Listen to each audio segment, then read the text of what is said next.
ସମ୍ବଲପୁର ଜିଲ୍ଲା କୁଚିଣ୍ଡା ସହରର ପୁରୁଣା ସିନେମା ହଲ୍ ସମ୍ମୁଖ ଫରେଷ୍ଟ ଅଫିସ କର୍ମଚାରୀଙ୍କ ବାସଗୃହରେ ସେଡ୍ ୱେଲ୍ଡିଂ କାମ କରୁଥିବା ବେଳେ ଘର ପାର୍ଶ୍ୱରେ ଯାଇଥିବା 11 କେବି ବିଦ୍ୟୁତ୍ ତାରରେ ଲୁହା ପାଇପ୍ ଲାଗି ଶ୍ରମିକ ଗୁରୁତର ହୋଇପଡ଼ିଥିଲେ।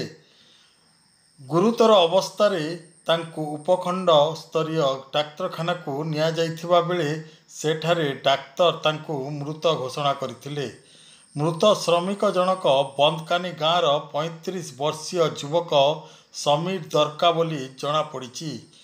ଏହି ଘଟଣାରେ ତାଙ୍କର ପରିଜନ ଓ ପରିବାରରେ ଶୋକର ଛାୟା ଖେଳିଯାଇଥିଲା।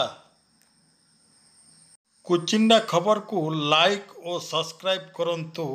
ଆପଣଙ୍କୁ ଏହିପରି ଆମେ ଛୋଟ ବଡ଼ ଘଟଣା ଆପଣଙ୍କ ପାଖରେ ପହଞ୍ଚାଇବୁ।